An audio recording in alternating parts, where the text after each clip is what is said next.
Second video. This Tascam Porta 2 in the previous video had a couple of problems. One of the big problems was the bad potentiometer right up here. This is the headphone volume knob, and it was really crackly to the point of, if you had headphones on, damaging your eardrums. It's pretty bad. So we repaired that, and now we want to test it out. But the problem is that this thing also has some loose belts inside of it, so sometimes it doesn't play very well and it sounds really warbly up to and including stopping, depending on the tape size. So if you put in like a 90-minute cassette tape, it might not play. So what we're going to do is we're going to open it up really quickly and we're going to replace the belts. So a note about tools. Once again, in the previous video I mentioned organization is key. So I've prepared a couple of little baggies here with labels so that I can put my screws in the proper place, just so we don't lose track of where they go and have a problem with leftover screws at the end or not knowing where screws go. And a couple of tools, you just need a simple slot head or Phillips head screwdriver, and that will do most of the screws on this thing. And then as well, a flashlight might be good in this case, because some of the areas we're going to be looking at for belts will be hard to see. And then lastly, I prefer it's like a little pipe cleaner tool, but this is nice because it has a little curved edge on it, and it'll allow me to get into, there's one particular belt that's actually hard to sort of get to. But you could also use some sort of long, get your weed tools, you know what I'm saying? This tend to be, what are these, hemostats or something like that? But these are great little long tweezers in case you need them. Or if you just have regular tweezers, you could probably get with that. But I think something that's curved like this, like a metal piece, you could even take a wire that's pretty stiff and just bend it a little bit. Anyway, so let's get started. So flip this thing over, and it's just got 3 screws. 1, 2, 3, right here. And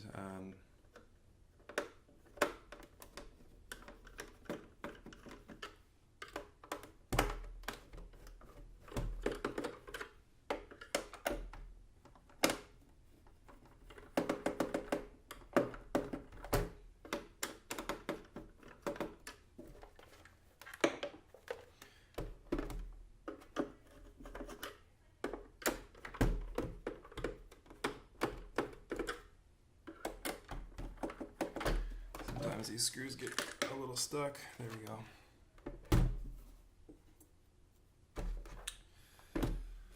So again, this is just good practice, because as you work on more complicated tape machines or circuits, you're going to end up with more screws. These Tascams are actually really well made and very, very simple. So it's probably pretty easy to remember where all the screws go, but like I said, just get into the practice of this. It's really smart.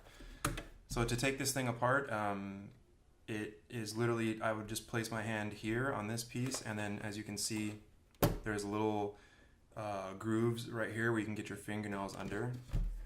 And this part's really easy to unsnap right there. But I find that this edge is a little bit harder sometimes, because it's a little bit farther away from your leverage. Sometimes you can grip right here and do it, but Ow! Fucking fascist!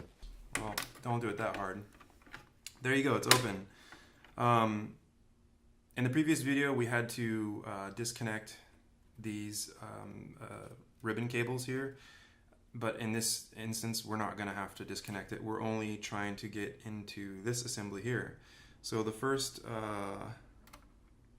little piece is right here, and this just comes right off like so. Yeah, I think I need to take the tape assembly up. But anyway, this one's pretty easy to come off. And you can see, I'll show you when I take it off, you can see how it's kind of bent right here because it's probably sat for a long time. So it's stuck in sort of like a bent position, which causes some of the warble. But this tape assembly has to come up. There's 1, 2, 3, 4, 5 screws. This screw is one of the grounding screws, so it'll be kind of stuck inside here. I just leave it in there, or you can take it out, but it's kind of complicated to get back in there. So I just leave it right there. And these screws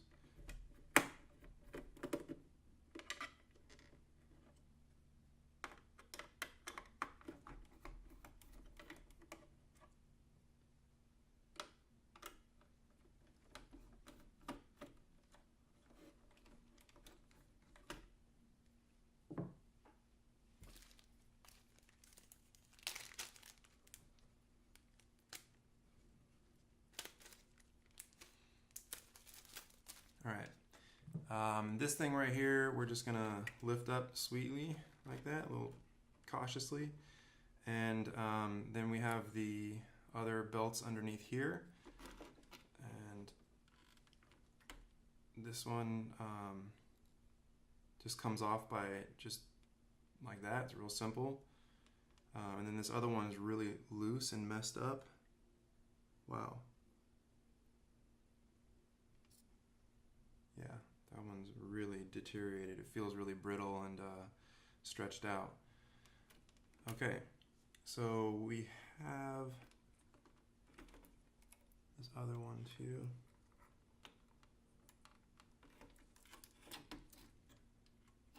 Cool. So here's the three, and you can see how they're kind of, especially this one's really bent. Yeah.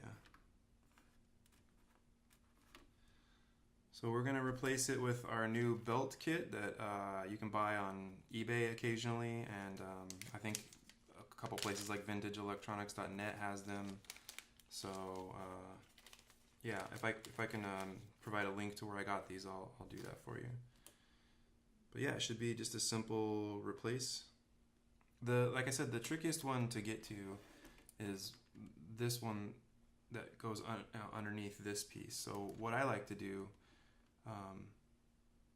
is, like I said, this is where the curved tool gets in place. I like to put this in there and then sort of brace against this so it prevents it from going all the way around the shaft and missing the groove that it's supposed to lie in.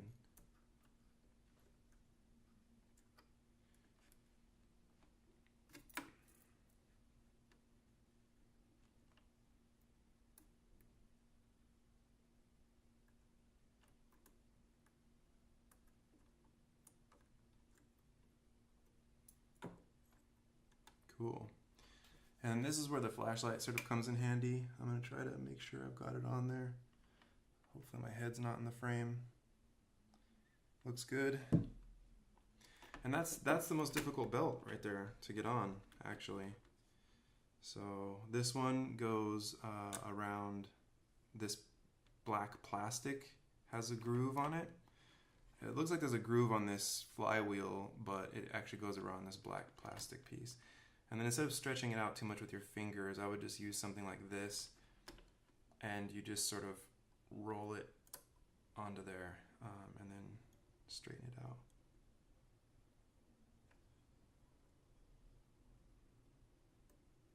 Cool. Got it a little crooked, so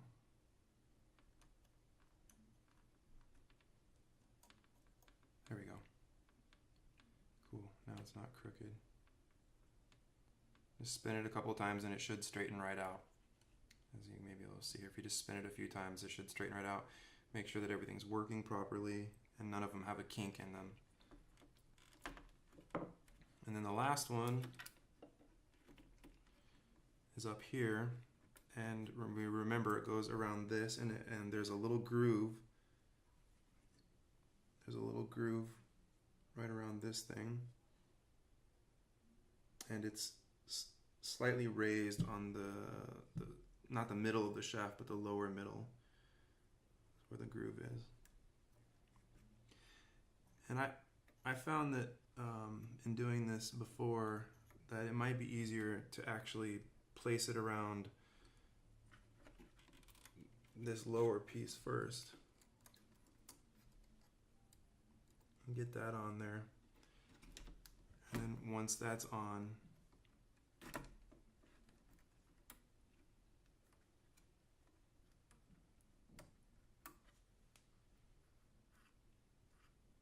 cool. And once again, just spin it to it'll sort of get any of the kinks out.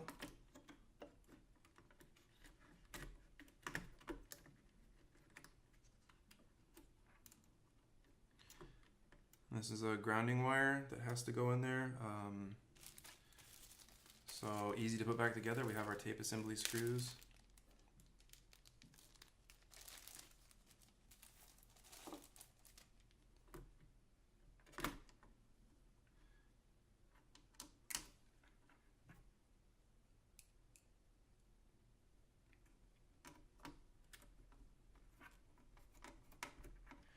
There's also little plastic divots, or little, I don't know what you call these things, but just little things that you have to slip the actual tape hole over, just so you know. And this one is another little grounding strap. It's kind of a pain if you pull it out of this little grounding wire, as well as this clamp that holds all these wires. It's sort of hard to get back in there, so I tend to just leave that.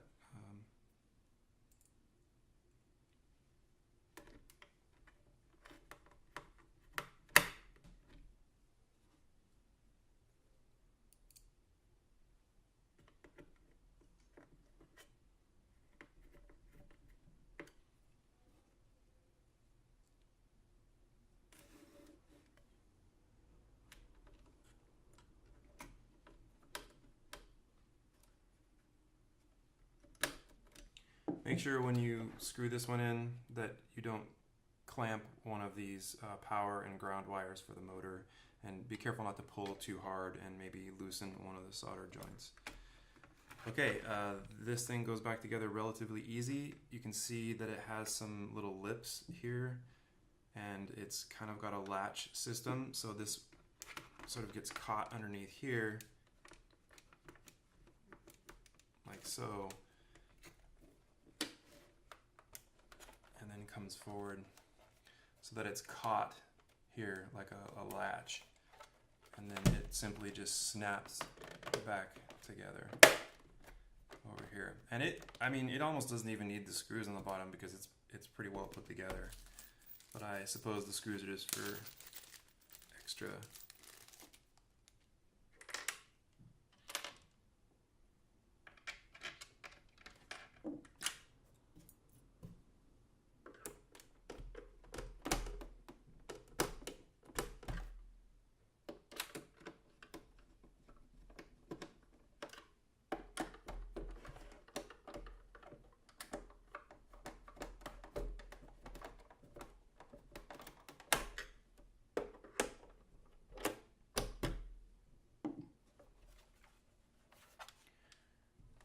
All right, so we've removed the old belts that had a problem, and we've put it back together, and now we're going to test to see if it works. All right, we have the belts replaced, and I've plugged it in to my Zoom, and we're going to see if it works. Yeah, let's just give it a whirl.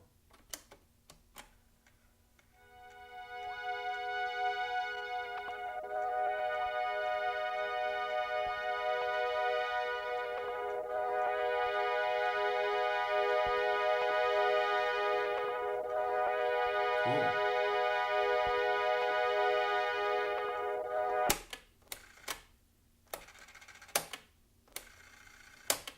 Seems like everything's working just great. Fast forward, rewind works, and play sounds right. This is one of the endless loop cassettes that I made. I'm going to show how to make these in the next video. This is about a 5-second or 6-second one. It's got a G sharp major 7 chord that I recorded into it from a Moog. So on each track is just, as you can hear, a single note. I've panned them left and right.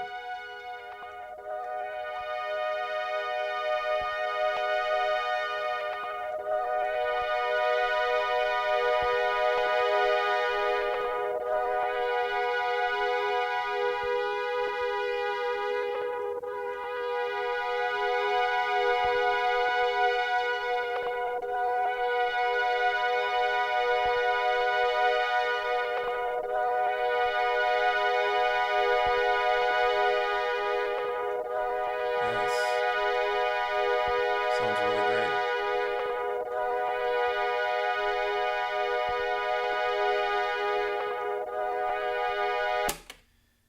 Right on. Yeah, in the next video I'm going to show how to make these endless tape loops, and they're really easy to make. You can make 5-second, 10-second ones. One of the keys that I'll be showing you is that as this looks pretty loose, they need to be fairly loose, because what actually turns it, as I mentioned in the previous video, is the little capstan roller that pushes against the capstan and gets this thing going. So I'm gonna end the video here. If you like this video, give it a thumbs up and subscribe. If you didn't like it, give me a thumbs down, and please let me know in the comments section below how I can improve these videos. Thank you very much, and I'll see you in the next one.